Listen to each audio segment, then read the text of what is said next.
রাধা চরণে অপূর্ব রতি বিধান করতে চাইছেন প্রবোধানন্দ সরস্বতী। অপূর্ব রতি বিধান করতে চাইছেন। আমার গোবিন্দ সুন্দর যেমন করে রাধা চরণকে চিনেছেন, বুঝেছেন, জেনেছেন,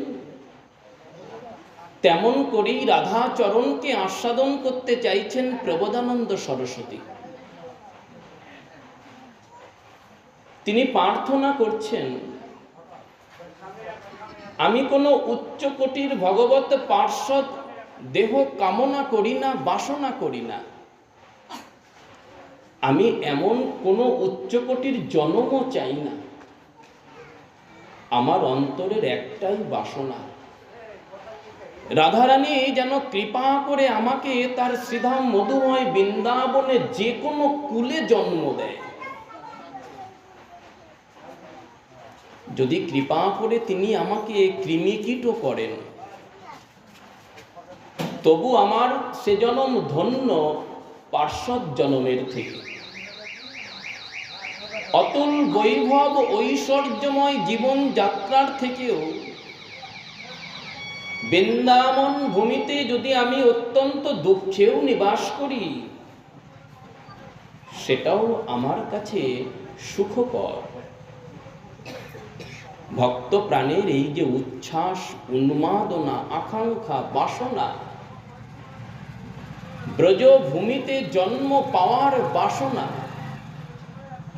রাধারানীর চরণে অকৃত্রিম সেবা দাসত্ব গ্রহণের বাসনা, রাধা কিঙ্করী হওয়ার বাসনা, এই বাসনাই তো জগজ্জীবকে সমৃদ্ধশালী করবে।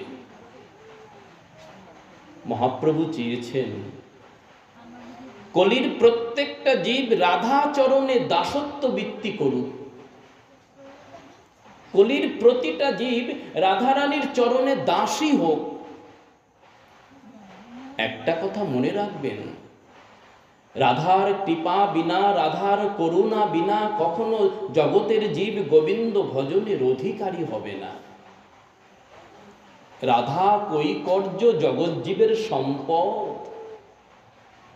যে চরণকে আমার গোবিন্দ এত সম্মান করেছেন, যে চরণ পান্তে বসে গোবিন্দ নয়ন জলে ভেসেছেন, স্বীকার করেছেন আমি রাধা চরণে দাসী হতে চাই। রাধা চরণ আমার ঘর, রাধা চরণ আমার সম্পদ, আমি রাধা চরণে দাসী হতে চাই। গোবিন্দ রাধা চরণে দাসী হতে চাইছেন। রাধার সোনার চরণ নিয়ে জগতের সবাই কাড়াকাড়ি করে। রাধার প্রেমের মোহিত কৃষ্ণ তিনিও রাধার চরণ নিয়ে কাড়াকাড়ি করছেন। রাধা চরণে তিনি লেপ্টে থাকতে চাইছেন, তন্ময় হয়ে থাকতে চাইছেন, উন্মাদ হয়ে থাকতে চাইছেন। রাধা চরণ যে আমার সমস্ত শান্তি প্রশান্তির আবাসস্থল, ওই চরণেই যে আমার সব সময়ের জন্যই চাওয়া পাওয়া। গোবিন্দ রাধা চরণে অঞ্জলি দিচ্ছেন, নয়ন জলে প্রার্থনা করছেন, হে রাধে, আমাকে তোমার চরণ থেকে বঞ্চিত করো না।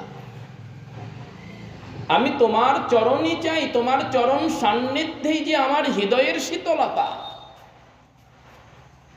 রাধা চরণে গোবিন্দ প্রণম্যতা স্বীকার করছেন, রাধা চরণকে বক্ষে ধারণ করছেন, মস্তক পরিস্থাপন করছেন। নয়ন জলে রাধা চরণে অন্তরের প্রার্থনা জানাচ্ছেন, সরগরল খণ্ডনম মম শিরসি মণ্ডনম দেহি পদবল্লভ মুদারম। হে রাধে, তোমার ওই চরণ আমার মস্তক পরিস্থাপন করো। আমি তোমার চরণ রেণুতে অভিরঞ্জিত হতে চাই, স্নান করতে চাই, স্নাত হতে চাই, শুদ্ধ হতে চাই, পবিত্র হতে চাই। কত দামি চিন্তা করুন রাধাচরণ। এই রাধাচরণ দিতে আসলেন মহাপ্রভু। স্বয়ং কৃষ্ণ গৌর হয়ে রাধাচরণ দিতে আসলেন। কাকে দিতে আসলেন? অধন্য অনধিকারী কলিহত জীবকে। কলির জীব ভজন বন্ধা, আমাদের ভজন করার কোনো ক্ষমতা নেই। যদি তিনি কৃপা করে আমাদেরকে ভজনমুখী না করেন, ভজন না করান, কোনো ক্ষমতা নেই জগৎজীবের। জগৎজীবকে সেই জায়গাটাই দিতে আসলেন মহাপ্রভু। আমি তো তোমাদের কাছে আছি, আমি তোমাদের পাশে আছি, সব সময় আছি, সর্বদা আছি, সর্বক্ষণে আছি। আমি তো কখনো তোমাহারা হই না। আমার মহাপ্রভু কখনো কলির জীব হারা হন না, উনি কলির জীবকে হারাতে চান না। তাই কলির জীবের জ্বালা যন্ত্রণা দুঃখ কষ্ট নেবার জন্য উনি এসেছেন। কলির জীবকে বলছেন, তোমাদের ভয় কিসের? তোমাদের তো একটাই গর্ব, তোমাদের তো একটাই অহংকার যে গৌর আমাদের। এখানেই তো আমরা ধন্য। আমরা বুক ফুলিয়ে বলবো, গর্বের সাথে বলবো, গৌর আমাদের। গৌর আমাদের সম্পদ, হৃদয়ের ধন, প্রাণের প্রাণনা। প্রাণের যে শীতলতা, প্রাণের যে আকুলতা, তৃপ্তি পরিতৃপ্তির জায়গায় যাবে গৌর চরণে আত্মসমর্পণের মধ্যে দিয়ে। গৌর আমাদের ত্যাগ করবে না, বিশ্বাস রাখুন। গৌর আমাদের সঙ্গে আছে, আমাদের কথায় আছে, ব্যথায় আছে, আমাদের হাসিতে আছে, কান্নায় আছে, দুঃখে আছে, সুখে আছে, মায়াতে আছে, অমায়াতে আছে, শান্তিতে আছে, প্রশান্তিতে আছে, সদা সর্বদাই আছে। এই বিশ্বাসটা রাখুন গৌর চরণে। মহাপ্রভু বলছেন, তোমরা শুধু এটাই গর্ব করবে যে গৌর তোমাদের, এটাই তোমাদের ভজন, অন্য কোনো ভজন নাই। আমরা যেন প্রতি মুহূর্তেই ভাবতে পারি গৌর আমাদের, আর কিচ্ছু করতে হবে না, আর কিচ্ছু করার প্রয়োজন নেই। দেবতা বলে তোমরা আমাকে দূরে সরিয়ে দিও না, আমাকে একটু হৃদয়ে বসিও। রাজ সিংহাসন চাইনি তোমাদের কাছে, আমি তোমাদের কাছে রাজ সিংহাসন চাইনি, তোমাদের হৃদয়ে একটু আঁচল পেতে আমাকে বসতে দিও। প্রাণের দুটো কথা বলো, মনের দুটো কথা বলো, ব্যথার কথা বলো, আনন্দের কথা বলো। আমি যে তোমাদেরকে আলিঙ্গনবদ্ধ করতে এসেছি, বিশ্বাস রাখো, তাহলেই যে তোমরা ব্রজে যেতে পারবে। বিশ্বাস রাখো, তাহলেই যে তোমরা কুঞ্জ সেবা পাবে, তোমরা রাসে কৃষ্ণ পাবে। ব্রজে কৃষ্ণ পাওয়াই তো জগৎজীবের একমাত্র কৃষ্ণ পাওয়া। কুঞ্জে কৃষ্ণ পাওয়াই তো জগৎজীবের একমাত্র কৃষ্ণ পাওয়া। রাসে কৃষ্ণ পাওয়াই তো জগৎজীবের একমাত্র কৃষ্ণ পাওয়া। কিন্তু জগতের জীব কৃষ্ণ কোথা থেকে পাবে? কৃষ্ণ প্রেম কোথা থেকে পাবে? ব্রজ প্রেম কোথা থেকে পাবে? কৃষ্ণ আর কৃষ্ণ প্রেম, ব্রজ প্রেম, ও তো রাধারানীর কৃপা করুণা সাপেক্ষ। রাধারানী কৃপা করে যাকে দেবেন তিনিই পাবেন, রাধারানীর কৃপার সাপেক্ষ। তাই মহাপ্রভু এতাদৃশ্য রাধা প্রেম দিতে আসলেন অধন্য অনধিকারী কলিহত জীবকে, আর দেবার জন্যই তিনি সন্ন্যাস ধর্ম গ্রহণ করেছিলেন। দেখুন তাহলে তার যে সন্ন্যাস ধর্ম গ্রহণের পরিকল্পনা, এটা কত সুদূর প্রসারী। কতদিন ধরে উনি ভেবে রেখেছেন যে আমি সন্ন্যাসী হব। তার সেই সন্ন্যাস লীলার রস রহস্য তত্ত্ব যদি আমরা আস্বাদন করতে চাই, তাহলে তো আমাদের ঘরের ছেলে নিমাইকে সন্ন্যাসী সাজিয়ে লবণ সিন্ধুর তটে সেই গম্ভীরাই নিয়ে দাঁড় করাতে হবে। তাহলেই তো বুঝতে পারবো তার সন্ন্যাসের নিগুড় রস রহস্য তত্ত্বটা কি। কত গভীর, কত মন প্রাণ মাতানো, কত হৃদয় গ্রাহী এই সমস্ত লীলা যা গৌর করে গেছেন। কিন্তু সময় কোথায় কলির জীবের? কলির জীব যে ভজন করবে, গৌর তত্ত্বকে জানবে, নিতাই তত্ত্বকে জানবে, ব্রজের কুঞ্জ সেবা পাবে, সময় কোথায়? কলির জীবের তো সময় নেই। জীবন হইল শেষ, না ভজিলাম ঋষিকেশ। এখনো পর্যন্ত হৃদয়ে তো অনুভবটাই আসলো না। এই যে মানব জীবন পেলাম, এ জীবনের যে কি গুরুত্ব, এই অনুভবটাই তো এখনো আসলো না, চেতনাই তো আসলো না। গৌর লীলার সমুদ্রে আমরা কি করে সাঁতার কাটবো? ও তো অনন্ত, অপরিসীম। কোথায় ক্ষমতা কলির জীবের? গৌর লীলায়, গোবিন্দ লীলার সমুদ্রে যে আমরা সন্তরণ করব, সাঁতার কাটবো, কবে হবে সে ভাগ্য আমাদের? কখনো চিন্তা হয়, চিন্তা করি? মানব জীবনটা দেখতে দেখতে চলে যাচ্ছে, দেখতে দেখতে চলে যাচ্ছে। তিনি কৃপা করেছেন, তাই আজকের এই পবিত্রতম হরিবাসরে বসে ভাগবত কথামৃত শোনার সৌভাগ্য অর্জন করেছি। চিন্তা করুন তো, মৃত্যুর পরে আমার গতি যদি আবার শেয়াল কুকুর বেড়ালের ঘরে হয়ে যায়, আর সৌভাগ্য হবে এমন সাধুগুরু বৈষ্ণবের চরণ তলে বসে ভাগবতীয় কথামৃত আস্বাদন করার? আর সুযোগ দেবেন গোবিন্দ? আর সুযোগ দেবেন আমার গৌর, আমার নিতাই চাঁদ? কখনো এই প্রশ্ন আমাদের হৃদয়ে জাগে? একথা চিন্তা করে কখনো আকুলতা আসে, ব্যাকুলতা আসে, কখনো তৃষ্ণা জন্মায় গোবিন্দ ভজনের জন্য? এই তৃষ্ণা জাগানোর জন্যই এসেছেন স্বয়ং কৃষ্ণ গৌর হয়ে, কৃষ্ণ শিক্ষা দেবার জন্য, কৃষ্ণ ভজন শিক্ষা দেবার জন্য। স্বয়ং কৃষ্ণ গৌর হয়ে এসেছেন, দেখাচ্ছেন জগতের জীবকে কেমন করে কৃষ্ণ অন্বেষণ করতে হয়, কেমন করে কৃষ্ণকে খুঁজতে হয়, কেমন করে নয়ন জলে তাকে ডাকতে হয়, কেমন করে হৃদয় বিহারী গোবিন্দকে হৃদয়ে অনুভব করতে হয়, হৃদয়ে বসাতে হয়, কেমন করে মহাজনদের মতন তাদের চরণে প্রার্থনা করতে হয়, তুমি ছাড়া কে আছে আমার? কবে জানবে এই অনুভব? সত্যিই তো জগৎজীবের গোবিন্দ ছাড়া কেউ নেই, কেউ নেই। গোবিন্দ ছাড়া আমাদের সত্যিই কেউ নেই। এই অনুভবটা যেদিন চিত্তবৃত্তিতে জাগবে, সেদিন জগতের জীব ছুটবে, মন প্রাণ উজাড় করে ছুটবে, গোবিন্দ পাওয়ার জন্য ছুটবে, গোবিন্দকে খোঁজার জন্য ছুটবে, ছুটবে তার ভজনকে পূর্ণতা দেবার জন্য, এক নৈপুণ্যতার গুণে। এটাই তো দরকার। মহাপ্রভুর যে অবদান, তিনি যে এসেছেন, তার অবদানের এই যে অবদানের জায়গা তিনি দেখাচ্ছেন, এখানেই তো কলির জীব ধন্য।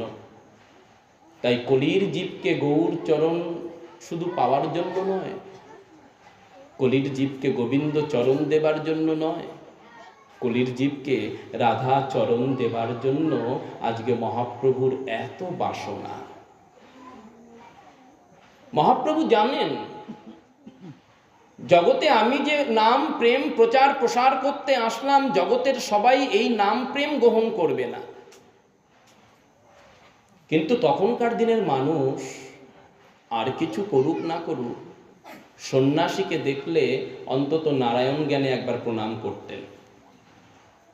তাই মহাপ্রভু চিন্তা করলেন, আমি যদি সন্ন্যাস ধর্ম গ্রহণ করি, ওরা আমার নাম জিহ্বায় উচ্চারণ না করুক, আমাকে দেখেও যদি একবার প্রণাম করে, তাহলেই ওরা উদ্ধার হয়ে যাবে।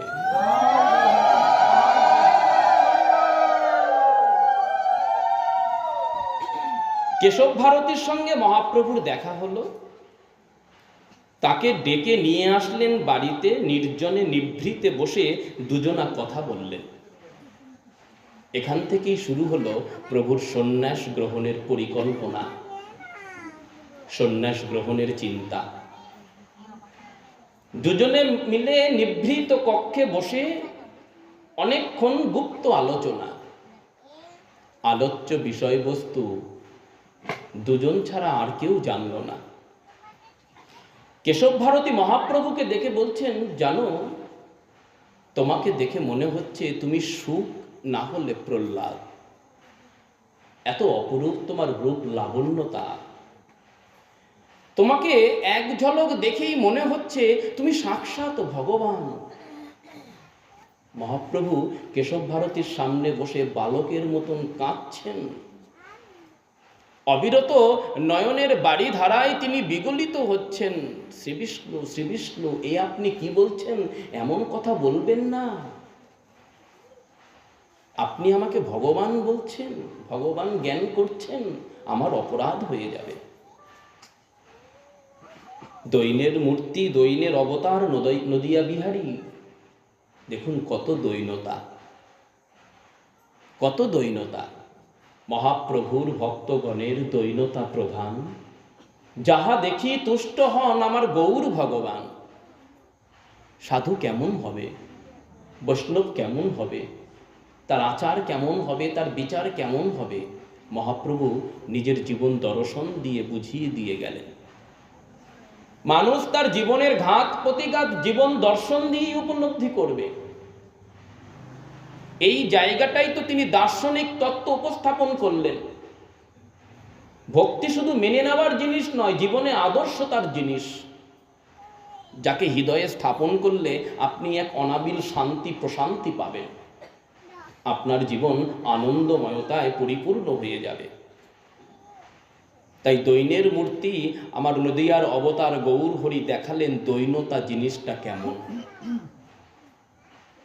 কেমন দৈন্যতা। সেই যে নিভৃতে যুক্তি হলো দুজনার, সেই যুক্তির পরিণতি হলো সন্ন্যাসের সংকল্প। প্রভু সিদ্ধান্ত নিয়ে নিলেন, আমাকে সন্ন্যাস ধর্ম গ্রহণ করতেই হবে। কিন্তু প্রভু সবসময় চিন্তা করছেন, আমি কি করে সন্ন্যাস ধর্ম গ্রহণ করব। নদিয়ার ভক্তবৃন্দ আছে, বাড়িতে মা আছে, স্ত্রী আছে, আমি এদেরকে রেখে কি করে সন্ন্যাস ধর্ম গ্রহণ করব। আমার প্রতি এদের যে মায়া, যে মোহ, আমাকে তো সন্ন্যাসী হতে দেবে না নিশ্চিন্ত মনে এরা। প্রভু তাই প্রতিনিয়তই চিন্তা করছেন যে আমি কি করে এই সন্ন্যাস ধর্ম গ্রহণের কার্য সিদ্ধি করব। আচ্ছা, আমি কি না বলে পালিয়ে যাব? আমি যদি না বলে পালিয়ে যাই তাহলে ওরা তো প্রাণে মরবে। ভক্তগণ তো আমার সুখে সুখী, আমার দুঃখে দুঃখী। আমি তাদেরকে কি করে কষ্ট দিই বলতো? মনে মনে ভাবছেন আমার প্রভু। একবার চিন্তা করলেন, আচ্ছা দাদা নিত্যানন্দ শ্রীপাদ তিনিও তো পিতামাতার স্নেহ, জননী জন্মভূমির স্নেহ সারা জীবনের মতন ত্যাগ করে তিনিও তো গৃহ থেকে বেরিয়েছিলেন, তিনিও তো তীর্থবাসী। তাহলে আমার মনের এই ইচ্ছাটা আমি একবার দাদাকে জানাই, তার সঙ্গে একটু আলোচনা করি। আমরা যদি আমাদের জীবনে কোনো কঠিন সিদ্ধান্ত নিতে চাই, আমরা তো 2-10 জনের সঙ্গে একটু আলোচনা করি, এটা করতে চাইছি কেমন হবে। মহাপ্রভুও সন্ন্যাসী হতে চাইছেন, কিন্তু তিনি নানান চিন্তায় চিন্তিত হচ্ছেন। এই চিন্তা নিরসনের জন্য তিনি চিন্তা করলেন যে আমি সন্ন্যাস ধর্ম যে গ্রহণ করব, কয়েকজনের সঙ্গে একটু আলোচনা করে দেখি তাদের কি মত, তাদের কি অভিমত। মহাপ্রভু সর্বপ্রথম নিত্যানন্দ প্রভুর কাছে গেলেন, শ্রীপাদ আমি সন্ন্যাস ধর্ম গ্রহণ করব। কারণ মহাপ্রভুর যে কার্য, আমার যে কিছু কার্য সব নিত্যানন্দ দ্বারে। মহাপ্রভুর যা কিছু কার্য সব নিত্যানন্দ দ্বারে। উনি নিত্যানন্দকে দিয়ে জগৎজীবের উদ্ধারের জন্য এত ব্যবস্থাপনা করেছেন, এত ব্যবস্থাপনা।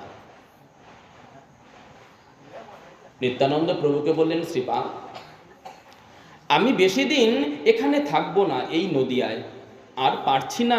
আমার প্রাণ কণ্ঠাগত, প্রেম লাভের আশায় প্রাণনাথকে দর্শনের আকাঙ্ক্ষায় আমাকে সন্ন্যাস ধর্ম গ্রহণ করতেই হবে। মহাপ্রভুর শ্রীবদনে একথা শোনা মাত্রই আকাশ ভেঙে পড়ল আমার নিতাই চাঁদের মাথায়।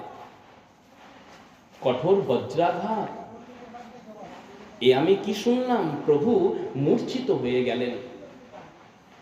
মহাপ্রভুর শ্রীবদনে একথা শুনেই আমার নিতাই চাঁদ মূর্ছিত হয়ে গেলেন। এ কি শুনলাম? গৃহ ছাড়িবেন প্রভু জানি নিত্যানন্দ, বাক্য নাহি স্ফুরে যেন হইলা নিস্পন্ধ। তার মুখের ভাষা বন্ধ হয়ে গেছে, তিনি নিস্তব্ধ হয়ে গেলেন, মূর্ছাপ্রায় হয়ে গেলেন। অত্যন্ত দুঃখের সংবাদ শুনলে আমরা যেমন মূর্ছিত হয়ে যাই, আমার নিতাই চাঁদও তাই হলেন। নিমাই সন্ন্যাস ধর্ম গ্রহণ করে চলে যাবে, এটা শুনেই নিতাই মূর্ছা প্রায়। প্রভু আর দাঁড়ালেন না, নিত্যানন্দ প্রভু মূর্ছিত হয়েই পড়ে রইলেন মাটিতে। মহাপ্রভু এক মুহূর্ত দাঁড়ালেন না, সঙ্গে সঙ্গে সেখান থেকে বেরিয়ে আসলেন। ধীরে ধীরে নিতাই চাঁদের সম্বিত ফিরে আসলো। নিভৃতে একাকী গিয়ে বসলেন আমার নিতাই চাঁদ। নয়নের বাড়িধারা তার বিগলিত। নিমাই যে সিদ্ধান্ত নিতে চলেছে, না জানি সংসারে কি দুঃখ কি বিপর্যয় নেমে আসবে। নিভৃতে গিয়ে আমার নিতাই চাঁদ বসলেন, নয়ন জলে ভাসছেন। কি করবেন তিনি দিশেহারা। নিভৃতে বসিয়া প্রভু কান্দয়ে সদাই, ভাবিয়া আয়ের দুঃখ নিত্যানন্দ রায়। আমি কোন মুখে মায়ের কাছে গিয়ে দাঁড়াবো? সচিমা আমাকে যদি জিজ্ঞাসা করে, বাবা নিতাই তুই থাকতে আমার নিমাই এমন সিদ্ধান্ত নিল, তুই তো জানিস ও তো আমার অন্ধের জ্যোষ্ঠী, এতগুলো সন্তানকে হারানোর পরে নিমাইকে পেয়েছি, ও যে আমার প্রাণের ধন, ও যে এত বড় সিদ্ধান্ত নিল, তুই কি করে তাকে অনুমতি দিতে পারলি নিতাই? মা যখনই শুনবে যে নিমাই সন্ন্যাস ধর্ম গ্রহণ করবে, সচিমা কি আর প্রাণ ধারণ করে রাখতে পারবেন? আমি নিশ্চিত তিনি এই শোকে মারা যাবেন। কত চিন্তা আমার নিতাই চাঁদের অন্তরে। মাকে কে সামলাবে? জননীর দুঃখের কথা ভেবে আমার নিতাই চাঁদ ফুপিয়ে ফুপিয়ে কাঁদছেন, ফুপিয়ে ফুপিয়ে কাঁদছেন। কোনো বুদ্ধি খেলছে না, কিভাবে বাধা দেব প্রভুকে। এদিকে মহাপ্রভু চলেছেন। মহাপ্রভু গিয়ে ডাকছেন, মুকুন্দ মুকুন্দ বাড়িতে আছো? কণ্ঠস্বরেই মুকুন্দ বুঝতে পারলেন প্রভু এসেছে কাঙালের দুয়ারে। ছুটে গিয়ে প্রভুকে বললেন, এসেছো দয়াময়, এসো, ভেতরে আসো। মুকুন্দ মহাপ্রভুকে একটা উত্তম আসনে বসতে দিলেন। প্রভু মুকুন্দকে বললেন, মুকুন্দ তুমি কিছু কৃষ্ণ মঙ্গল গান করো তো। মুকুন্দ এত সুন্দর গান গাইতেন, তার কণ্ঠস্বরে মহাপ্রভু মুগ্ধ হতেন। মুকুন্দের কণ্ঠে গান শুনতে মহাপ্রভু খুব পছন্দ করতেন।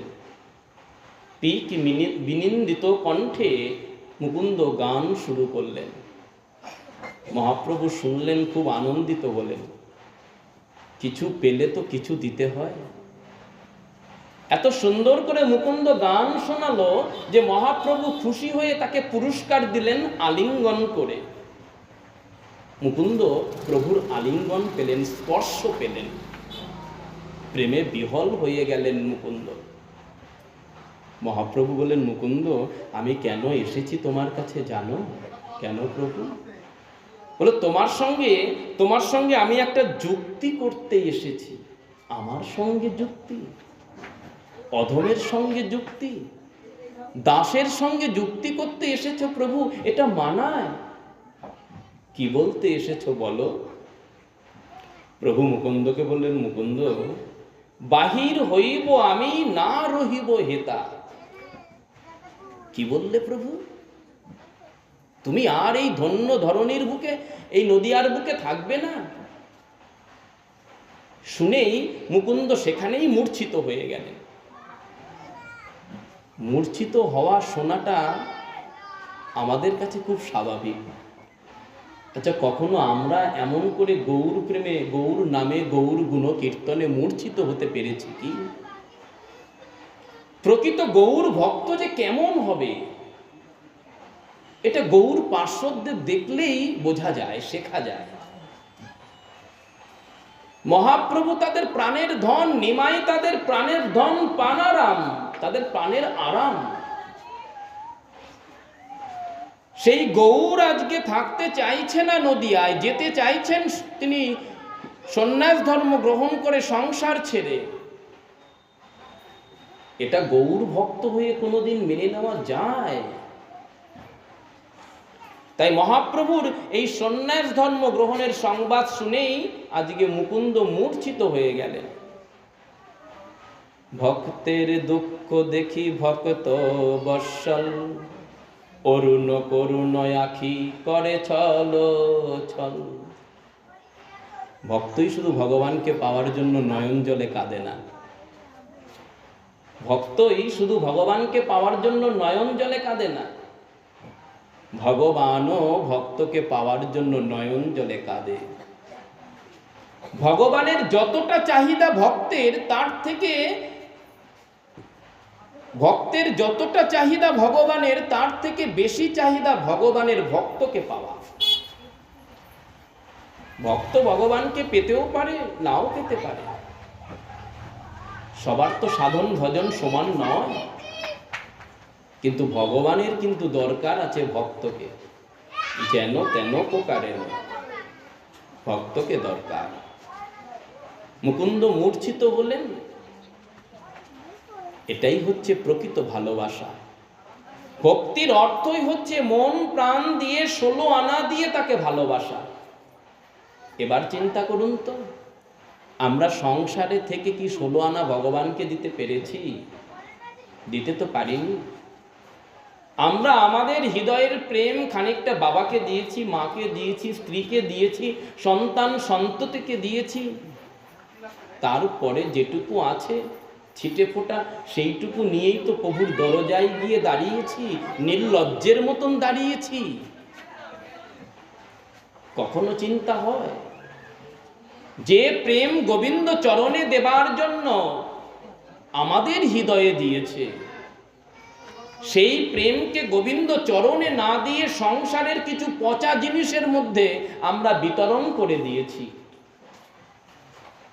যেদিন থেকে প্রেম এই সংসারের পচা জিনিসগুলোর মধ্যে দিয়ে দিয়েছি, সেই দিন থেকে আমাদের জীবনের এত জ্বালা যন্ত্রণা দুঃখ কষ্ট।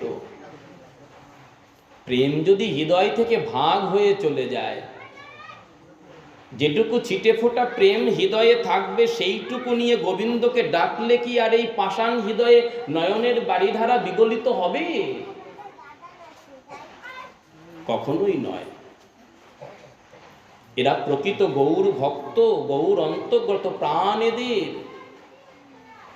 তাই যে মুহূর্তে মুকুন্দ শুনলেন, সঙ্গে সঙ্গে মূর্ছিত হয়ে গেলেন। প্রভু মুকুন্দকে আর এড়িয়ে যেতে পারলেন না। মুকুন্দের কাছেই মহাপ্রভু বসলেন, আর তার মূর্ছিত তনু মহাপ্রভু নিজের কোলে নিলেন। ছলো ছলো অরুণ আখি। প্রভুর দু নয়ন আজকে সজল পূর্ণ হয়েছে, সজল পূর্ণ হয়েছে। মৃদুমন্দ হাসছেন মহাপ্রভু। মুকুন্দের জ্ঞান ফিরল। মুকুন্দকে বসিয়ে মহাপ্রভু বলছেন, মুকুন্দ, আজকে আমি একটু ব্যস্ত আছি জানো, আজ এখানে বেশিক্ষণ বসবো না, আমি পরে আসবো, আজ আসি। প্রভু গেলেন গদাধরের কাছে। গদাধরের হাত দুটি ধরে প্রভু বললেন, গদাধর, তুমি আমার আবাল্য সঙ্গী। ছোটবেলা থেকেই তোমার সঙ্গে আমার একটা বন্ধুত্ব, একটা সখ্য ভাব। আর তুমি তো জন্ম থেকেই কৃষ্ণ ভক্ত গদাধর। তুমি তো নিষ্কিঞ্চন অকৃত দ্বার বিষয় বিরক্ত। তুমি দেখো তুমি কত বড় কৃষ্ণ ভক্ত।